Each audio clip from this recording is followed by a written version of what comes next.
Welcome to ScaleUp Soundbites, where we discuss bite-sized ideas to help you scale up your career and your team.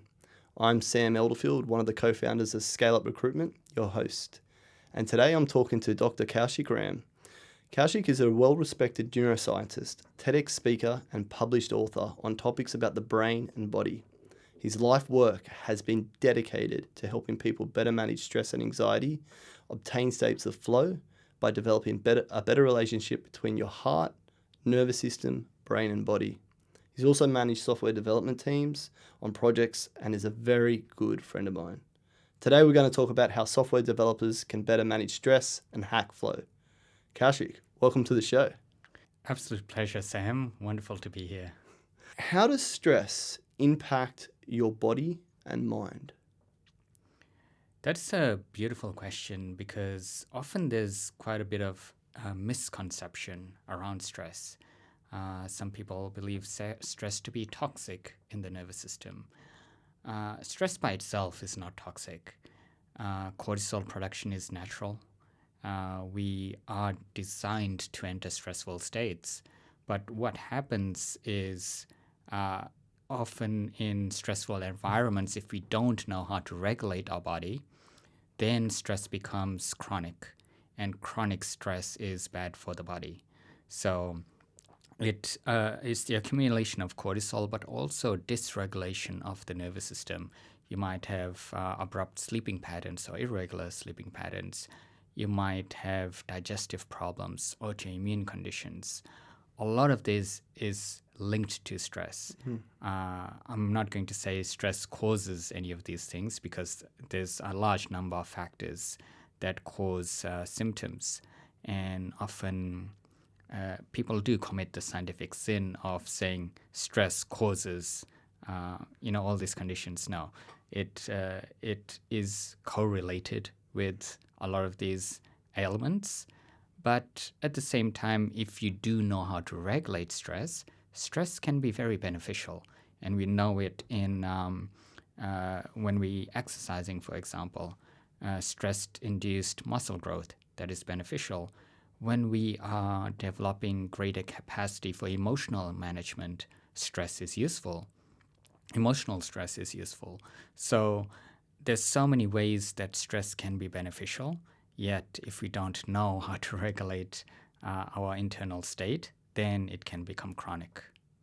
Yeah, okay. That's very, very interesting. So there's good stress and bad stress. And yeah, I think stress, definitely gets like a bad rep out there, and it's so easy to point the finger to blame things on stress. But yeah, they are. I feel like, too much stress is very, very... can be detrimental to your health, right? Especially when you're stressing about probably things that aren't really, it's probably easy for me to say that, as important or in the big grand scheme of things. You find people sort of stressing out on things. But you said good stress. So exercise stress, stressful situations, they're like opportunities for growth, right? Absolutely. And without stress, I don't think there would be any growth. Yeah. Very, very interesting. Okay, so let's say you are faced with a stressful situation. Big thing in what we're facing in recruitment is about to go for an interview, or if you're a manager and you need to give a big presentation, something like that. Are there any specific techniques or exercises that you recommend for, I don't want to say reducing stress, but maybe better handling stress and anxiety in these situations? I'm glad that you framed it that way because we genuinely do have stressful scenarios. A job interview is one. Public speaking is another. Social anxiety. These are all stress-inducing factors for good reason. First of all, we have to understand why this stress effect happens in these scenarios. In a job interview, for example, you want to show your best self. That has a high emotional cost. The higher the emotional cost, the more the stress. So if you were just going to meet with a friend, there is no emotional cost to it. You don't have to really impress your friends. They know you from back at home or whatever, and it's all good. But when there's this added condition of impressing someone, that adds more emotional weight to that encounter. And you might even notice this when, for example, you have to speak to someone, maybe an employee, about something that is not comfortable to talk about. That heightens the stress response, because the more meaning we give to something, the more our stress levels are, if we consider whether it works out or not. So these are outcome-based stresses.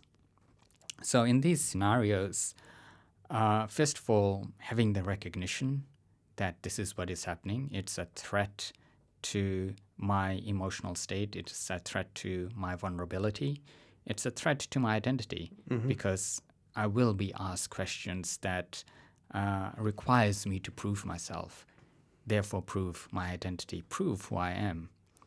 So those as identity threats are things that causes stress, and that's why people do become nervous when it comes to these encounters. So first of all, you can't simply turn that switch off. There's nothing that I would say, like I could say along the lines of, oh, you just breathe, or just observe your thoughts, just be aware. It doesn't work like that. Okay. You have to be able to accumulate these practices over time. Have a practice beforehand. Maybe you have a regular meditation practice. Maybe your practice is taking 20 minutes out of your day just to walk along a path in a park or on the beach. These attributes help you acquire this state. So when you do enter a confronting situation, you have all the emotional reserves to walk into it with a calm and relaxed state. And that opens up the opportunity for a more compelling discussion rather than you trying to prove yourself, because that need to prove yourself is often coming out of insecurity over your own identity. So when you don't need to prove yourself, that's a very different conversation. And that comes from not being stressed. Yeah, right. So it sounds like there's quite a fair bit to unpack there. So the reason why we see these moments of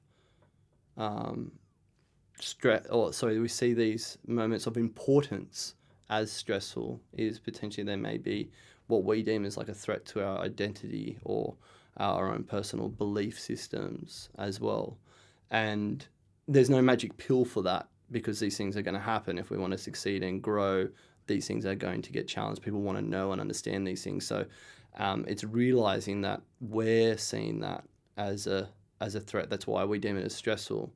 But if we can sort of shift that perspective with these everyday practices of potentially like walking, getting to know yourself, better handle or encompassing that in a day with the meditation you said as well, meditation perhaps as well, what you get a better understanding of yourself, and that would allow you to shift that perspective when you're entering these situations, that they just wouldn't be as stressful anymore, because you're more comfortable with your own self, that you don't deem these things as a threat anymore. 100%. So picture it this way. If you are uncomfortable with your own thoughts, if you're uncomfortable with your own body, how do you expect to be comfortable in a stressful scenario? Those things are prerequisites to be able to function in high stress situations. So if you cannot do that by yourself, putting yourself in an even more uncomfortable scenario is, even more detrimental. Some people are counterphobic. So they have high anxiety, and the way they combat that anxiety is putting themselves in even more stressful scenarios. And then they go, they might say something along the lines of, I'm at home on the stage, because all eyes are on them and they have nowhere to hide, nowhere to run. And that creates this sense of deep vulnerability, which puts them into a very heightened state. So in those moments, it's similar to action-adventure sports when you are so in the moment that there is nowhere else to go, nowhere to run, nowhere to hide. And everything that happens in the moment, you're truly in sync with it. That is what flow is. So some people require a substantial amount of stress or threat to enter that state. Yeah. But that's not productive because now you are dependent on an activity. Yeah. So what happens when you're not on stage? Yeah. Then these people are alone, anxious, and insecure. And that's why they keep attracting those activities to compensate for the fact that they have high-functioning anxiety. I can relate to that so much. And when I discovered what flow was, and we'll talk about flow in a moment more in depthly, sorry.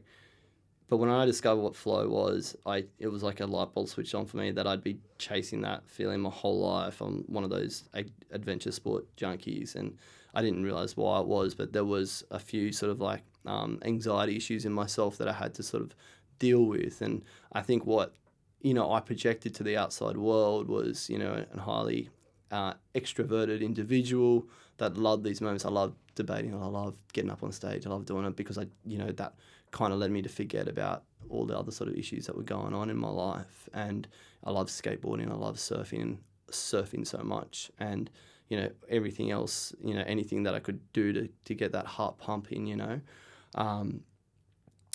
But yeah, there was the reason why I was constantly, I couldn't sit still, basically. And my wife says this about me all the time. So, yeah, that's so interesting that there's that, what did you call it? So I called it high-functioning anxiety. High-functioning anxiety, but it was also the counterphobic? Counterphobic. Yeah, such an interesting word. Okay, cool. I think, that's going to lead on to what we're going to talk about next. So we touched on flow state. What is flow state? So the traditional definition of flow is there has to be a relationship between the amount of stress and the amount of talent. And when that is in a one-to-one relationship, then you enter this peak state. This term flow state was initially coined by a psychologist called Mihaly Csikszentmihalyi. And his understanding came from psychology, which at that time was not bolted on with the latest neuroscientific findings that we have today. So it was a psychological definition. He talked about, I think, 5 different ways we can access or experience flow when you enter this state where things happen effortlessly without you thinking about it. It is automatic, which means that it happens without your own awareness. There's peak creativity, which means that you cross that cognitive threshold where you may be blocked in your creative expression at some point, but when you cross it, you cross over your cognitive threshold. There's this state of intrinsic motivation. There's no goal or outcome that you're trying to achieve. The act of flow is its own benefit. And then there's this state of timelessness where time disappears, where moments seem to extend into hours, and hours may pass without you realizing it. So this is the state a lot of people enter when they do something that is truly coming from their heart. It could be an action-adventure sport, or it could be something that you're truly passionate about. When I'm looking at creative endeavors, I personally cannot do something that is not aligned with my heart. and I feel it in my body literally does not respond. So all the activities I do engage in are truly coming from the heart, and I can work endlessly on those things. Don't get tired, don't need coffee. I don't take coffee at all. I don't have any stimulants. This is what intrinsic motivation looks like. So you don't need to microdose on anything to access this state. This is available to you when you're able to enter these states of flow. So when we expand on the ideas of Mihaly Csikszentmihalyi, we find that you don't actually need an activity to induce flow. You can actually be in flow by shifting the state of your nervous system. Most people, as I say, require an activity because they can't access it in any other way. But if you just show people, similar to how I was talking about stress, if you just show people how, then they're able to access it on demand. And the beautiful thing about that is then it can become perpetual. So you don't need dependency on any activity. This can be your natural state. That sounds absolutely fascinating, and like I want this ability to do it right now. And I think it's going to flow on really well to the next question. We do a lot of work with software developers. You've managed projects with software developers as well. They get into like a little flow state. I think they call it getting plugged in, sort of thing, similar to like stock market traders. I used to play a lot of poker, and there was like playing your A game where you just kind of feel like you're just in tune with everybody else that's on the table. But yeah, going back to software developers specifically, what you're saying is there is an ability for people to, I like to call, hack flow. How can they do that? So software development is interesting because it requires almost an amount of hyper-focus, because in most cases you are computing so many layers of algorithms in your brain.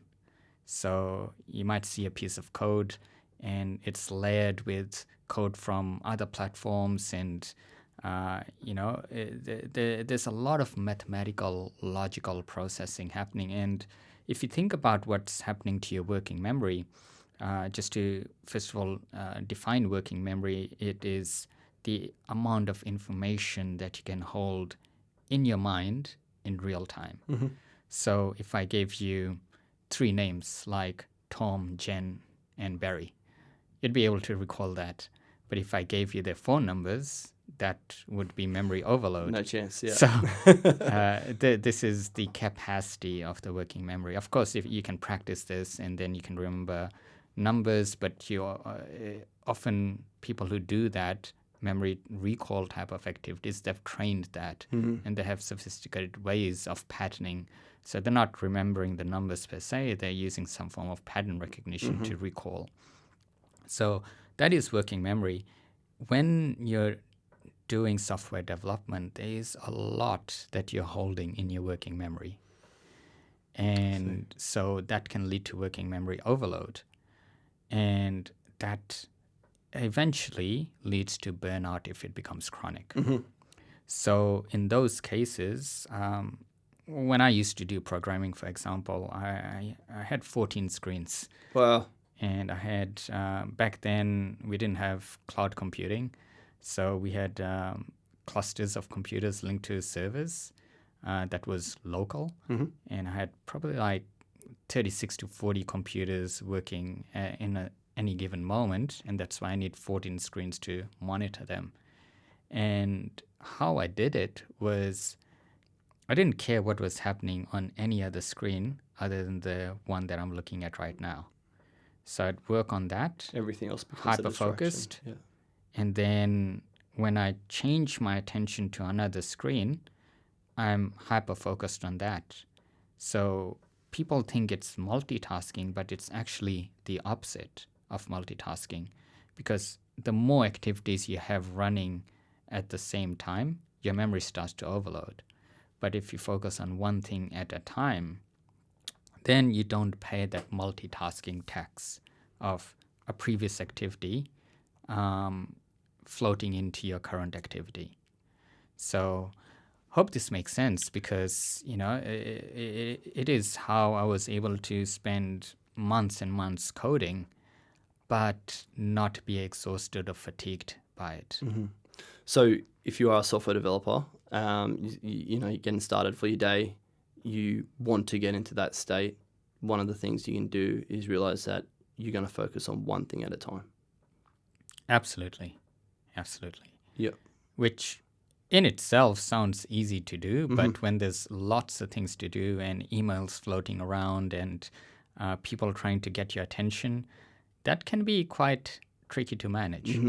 So another layer of that is setting good boundaries. Yes. So when you are in that state of hyper-focus, of concentration, you want as little distractions around you.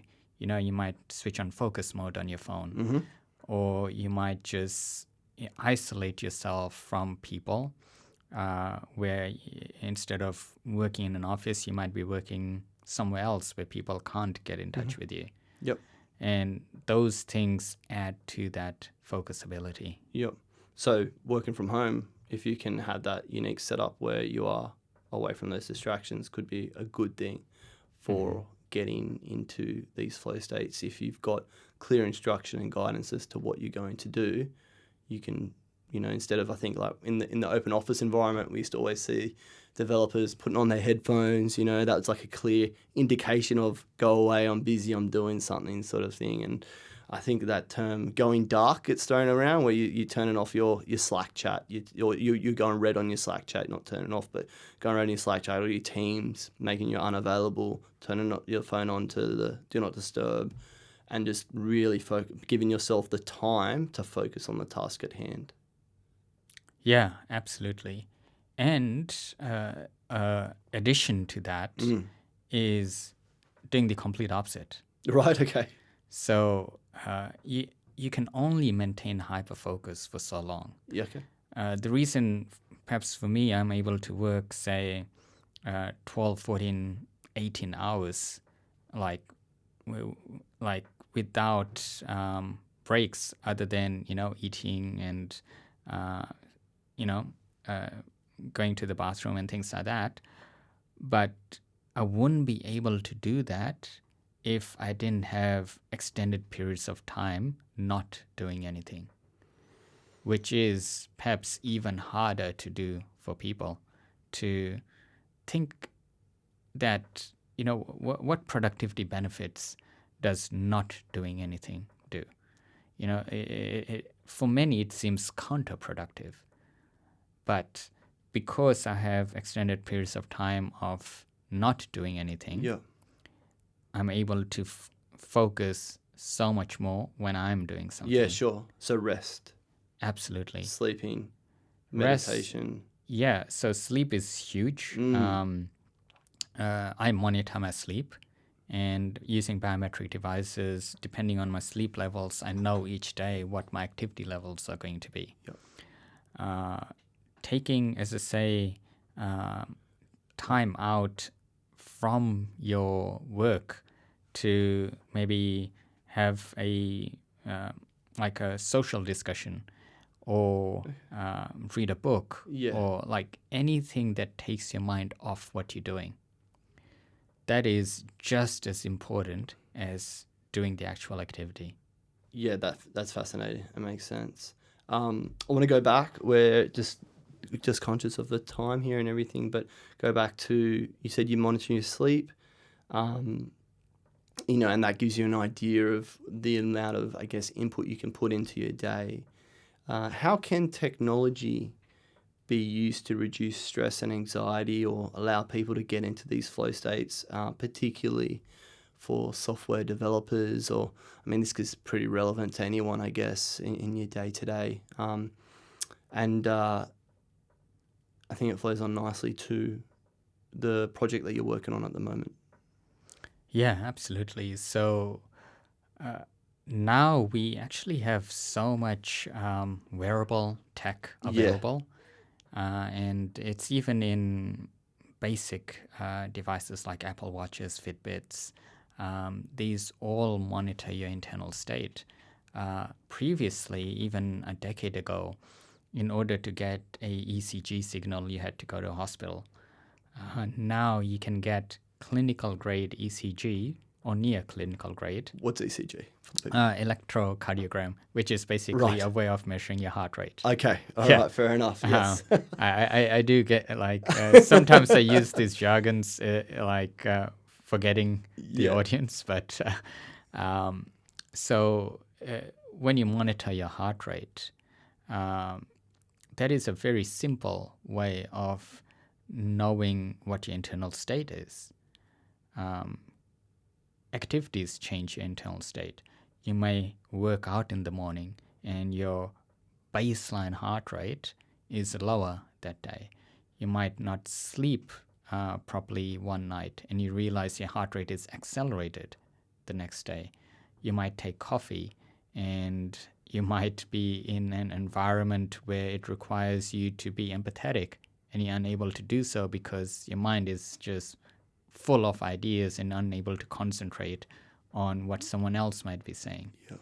So all these things used to be soft skills and we didn't have data to support it. But because we have wearable devices now, we do have ways of tracking our internal state. And what we can measure can be improved. So it's not about gamifying that. A lot of people think, oh, I got to beat my previous day. Yeah. Got to be better than the last day. That's not useful. Every day is different. Sometimes you are more productive. Sometimes you are unproductive. Both are useful, as we've discussed.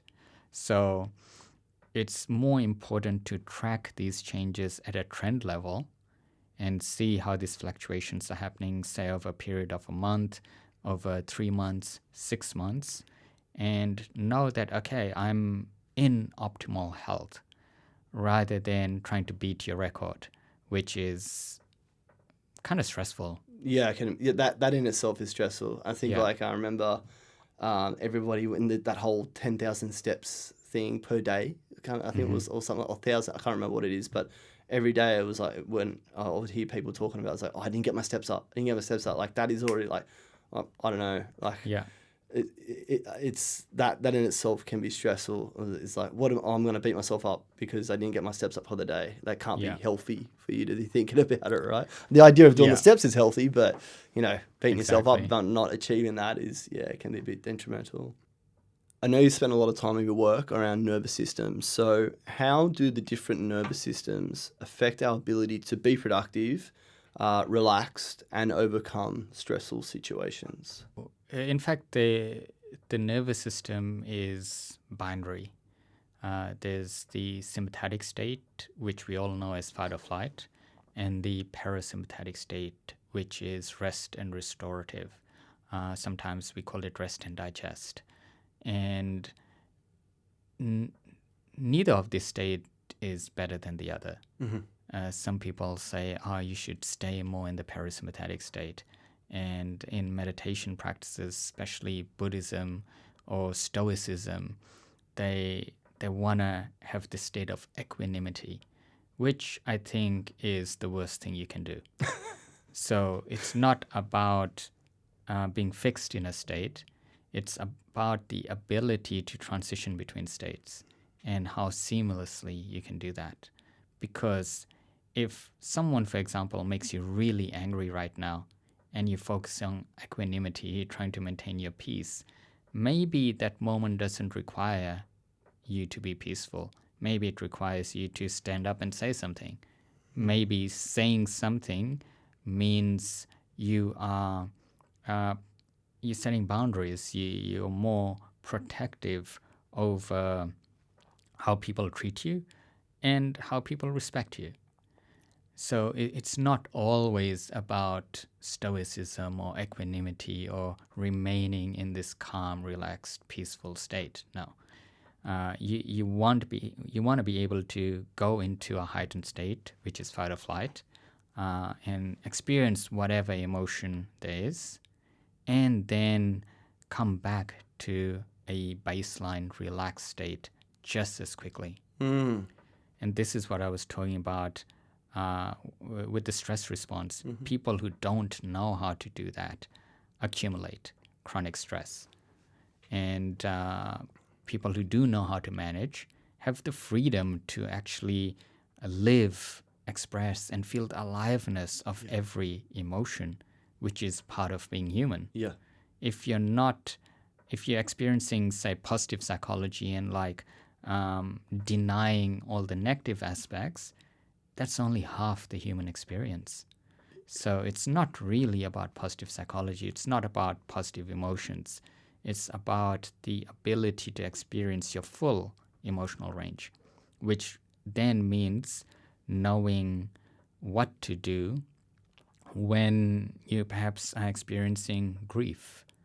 If you skip that process, then it results in childhood trauma. It results in post-traumatic stress disorder. It results in coping mechanisms that actually cost you more in the long run than if you just sat with that emotion and experienced it and resolved it. Mm-hmm. Childhood trauma and coping mechanisms are basically unresolved things that are perpetuating itself way beyond its life cycle. Mm.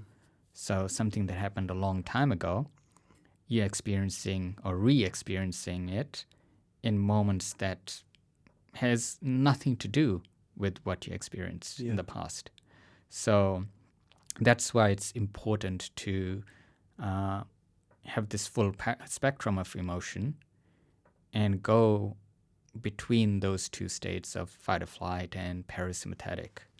And that's a properly regulated nervous system, one that's able to fluctuate between the two seamlessly. Yeah, fantastic. I think that does, if you're able to do that, even if you're conscious of it or not, I think you can, from the sounds of it, you live in more of a full life. And I guess it's, what we deem as not necessarily a happy life, or it could result in a pretty happy life, because you're able to, allow yourself to experiencing these other emotions and then enjoy the other ones as well, and realizes, those things are there for a reason. It could be for those to realize that you have to set a boundary. You're feeling this way, to do that as well. But then also able to get into that relaxed state for when you need to do it, to be in those states of hyper focus as well, or whatever that might be too. Okay, cool. I just wanted to, go back to talking about the technology that you're working on specifically at the moment. Are we able to talk about that? And because it sounds like it ties in nicely to monitoring your states of anxiety and stress, and potentially looking at these nervous systems. I'm not sure. Do you want to just elaborate a bit further on that? Absolutely. So the technology that we're developing is monitoring or estimating your emotional state. So it's similar to how I described it before. You want to have the full spectrum of human emotion. And we are using our AI tools able to estimate which emotion you're experiencing and map that throughout the day. So this offers such a huge opportunity for people to understand their emotions.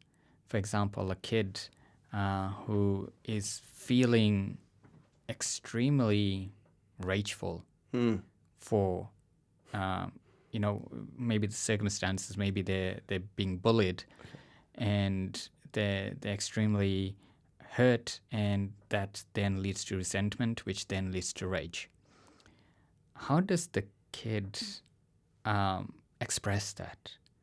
It's usually through action. But if they're able to see how the emotions are changing.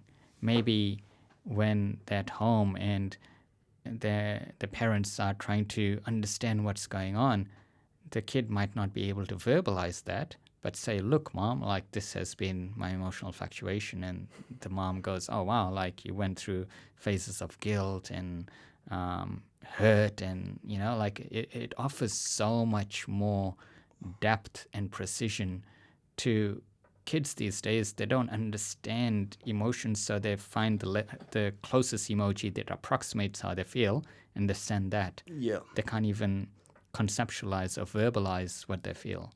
So that's one thing. Add that to how it would affect therapy and mental health treatments. Add that to how it would facilitate discussions on confronting situations. There's so many applications to this.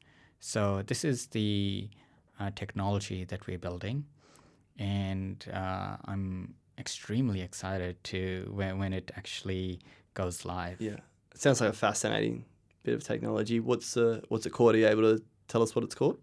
Yeah, it's called In Truth Technologies. In Truth Technologies. Okay.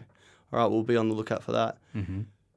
Kaushik, mate, this has been an absolute pleasure. I think I got into a state of flow because time has just flown by to use that again. And I can geek out about this all day long. But so thank you so much for coming in and sharing your wisdom with us today.